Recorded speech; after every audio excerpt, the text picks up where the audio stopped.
ये जो विरासत है, यहाँ की जो नैसर्गिक समृद्धि है, पानी की समृद्धि है, हिमालय की वजह से प्राप्त हुआ नैसर्गिक पूरा विरासत है, इसके साथ निसर्ग के साथ प्रेम और भाईचारा और बहनचारा, ये भी एक हमने यहाँ पर आगे बढ़ाया है। उसको पूरा उल्टा करने की जो कोशिश है, उसके पीछे कौन है आप जानते हैं। आरएसएस ने 98 साल पहले ही बता दिया था कि हमको इस तरह की विरासत मंजूर नहीं है। उन्होंने लिखित रूप से लिख के रखा है कि भारत की आजादी की लड़ाई में जो रखा गया, पंडित नेहरू हो या और कोई हो, उनको हम नहीं मानते हैं। और तब से उन्होंने जो उनके बारे में गलतफहमी या झूठा प्रचार ये शुरू किया था, वो अभी भी धड़ल्ले से वो कर रहे हैं। उनके पोते तक वो पहुंच गए हैं, ये हम सब लोग जानते हैं। तो ये आरएसएस की राजनीति वो ईमानदारी से मोदी, योगी और उनकी गैंग बढ़ा रहे हैं। सवाल अभी मुझे उत्तर प्रदेश के सरकार से नहीं है, मुझे सवाल अब उत्तर प्रदेश की जनता से है।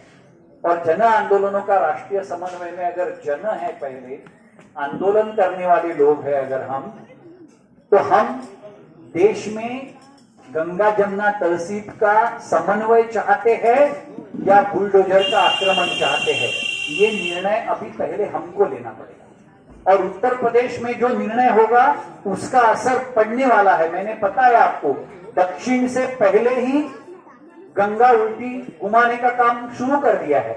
महाराष्ट्र की मैंने बात अभी कही, अभी उत्तर के तरफ हिमालय के पर आक्रमण की बात को आपको सोचना होगा। और उत्तर प्रदेश में सीटें बहुत है।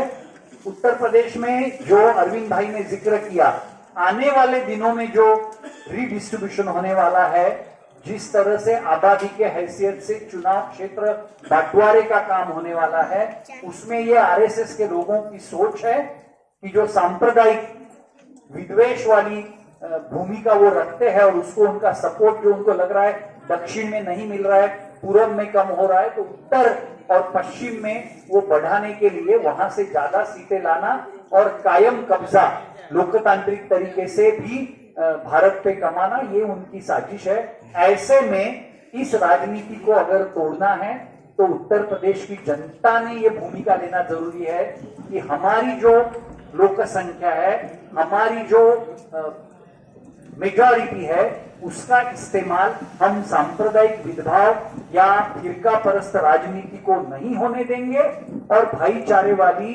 बहनचारे वाली और नैसर्गिक संपदा के साथ साथ प्राकृतिक सद्भावना के साथ साथ ये सबको आगे ले जाने वाली जो राजनीति है उसको खड़ा करने का काम हमारा योगदान रहेगा कि नहीं, इसका निर्णय आपको करना पड़ेगा। और ये एक मौका मिला है। कई लोग पूछते थे हमको कि आप भाई ये सब बोल रहे हैं, मोदी को हटाना चाहिए, बीजेपी को हटाना चाहिए, सांप्रदायिक ये जो वातावरण कलुषित हो रहा है ये ऐसे ही बढ़ता रहेगा, तो क्या जाने अब ऐसे सम्मेलन लेना, इस तरह की अभिव्यक्ति करना, इस तरह से अपनी बातें रखना, किसान, आदिवासी या अन्य जो पीड़ित लोग हैं उनकी बातें करना, इन सब के ऊपर पाबंदी लग जाएगी। और वैसे भी हम कह रहे हैं कि 1979 की इमरजेंसी से ज्यादा खतरनाक ये अनडिक्लेयर्ड, बिना घोषित जो आपातकाल अभी हम महसूस कर रहे हैं, बुलडोजर काल जो अभी हम महसूस कर रहे हैं, उसको अगर रोकना है तो यही मौका है।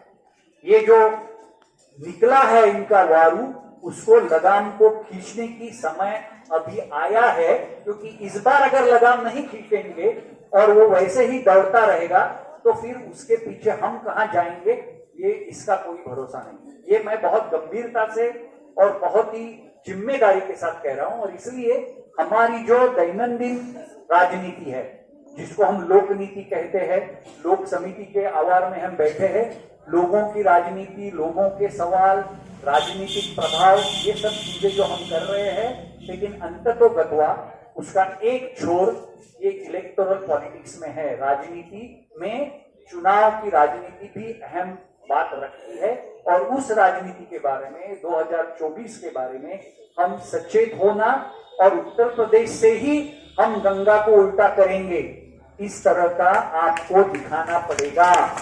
और ये मैं आखिरी बात कहता हूं कि ज्यादा मैं राजनीति कहूंगा ना तो फिर मेधाताई थोड़ी अस्वस्थ हो जाएगी, मुझे मालूम है, और वो अपनी भाषण में बातें कहने वाली है लोकतंत्र के बारे में, हमारी जिम्मेदारियों के बारे में। फिर भी उत्तर प्रदेश में जो हम विश्लेषण कर रहे हैं, इंडिया अलायंस बनने के बाद जो हम लोगों ने नफरत छोड़ो संविधान बचाओ यात्राएं देश के 275 जिलों में से ज्यादा जिलों में पिछले साल चलाई, राहुल गांधी ने जो यात्रा की, जो एक जन सैलाब पूरे देश भर में संविधान के पक्ष में और फिरका परस्त राजनीति के विरोध में, बुलडोजर की आक्रमण के विरोध में पैदा हुआ है। किसान आंदोलन हो या सीए एनआरसी के आंदोलन में लोगों ने जो ताकत दिखाई है, जो आत्मविश्वास पैदा किया है, उससे ये बिल्कुल साफ होता है कि मोदी के जाने का समय आ गया है। लेकिन ये जोर जोर से बोलना पड़ेगा, मोदी जा रहा है। हम अगर डरेंगे नहीं जाएगा कि नहीं, बोल नहीं सकते। अरे कैसे नहीं बोल सकते, करना है हमको, और जो हमको करके दिखाना है उसकी शुरुआत कहां से होती है? पहले बोलना पड़ता है, मैं ये करूंगा या मैं ये करूंगी, तब जाके होगा ना।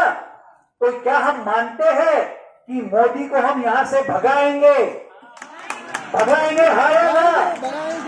उसके लिए हम काम करेंगे, भगाने के लिए।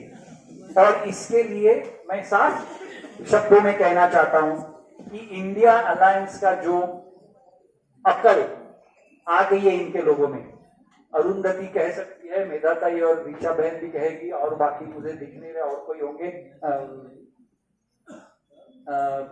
2018 में हमने जो संविधान की रैली निकाली, संविधान सम्मान यात्रा जो पूरे देश भर में हमने चलाई, उत्तर प्रदेश में काफी जिलों में मैं आया था उस समय यात्रा में।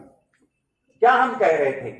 2019 की चुनाव में आरएसएस बीजेपी के खिलाफ एक उम्मीदवार दो। उस समय माना नहीं इन लोगों ने, और आपस में झगड़ा करते करते फिर इनको अपने सर पर बिठा लिया। मात्र 30 या 32% वोट से मोदी शासन कर रहा है, मात्र 30 या 32% वोट, 68% वोट उसके खिलाफ है। लेकिन हम आपस में लड़ते रहे। एनएपीएम ने जो बात रखी 2018 के संविधान सम्मान यात्रा में, एक जगह आ जाओ और इनको भगाओ, तभी कम से कम संवाद की भूमिका रही, कम से कम आगे जाने का रास्ता मिलता है। शासन में बैठे हुए लोग और शासन के बाहर काम करने वाले हम जैसे कार्यकर्ता, उनमें एक समन्वय की राजनीति, उनमें भी गंगा जमुना तहजीब का एक संस्कृति यहाँ इस देश में रही है, उसको जो खत्म करने की बात हो रही है, इसको रोकना है तो एक उम्मीदवार दो। 2018 से हम ये कह रहे थे, 2019 में उन्होंने माना नहीं, 2024 के 6 महीने पहले उन्होंने मान लिया है। मैं ऐसा मानता हूं कि एनएपीएम ने 5 साल पहले जो भूमिका रखी वो देश के राजनीतिक लोगों ने आज मंजूर की है। ये हमारी कंट्रीब्यूशन है, ये हम कर सकते हैं। देर लगेगा लेकिन हम राजनीति को भी दिशा देने का काम कर सकते हैं, और इसलिए अब उन्होंने मान लिया है और हम दूसरे जगह देखने रहेंगे तो अच्छा नहीं रहेगा।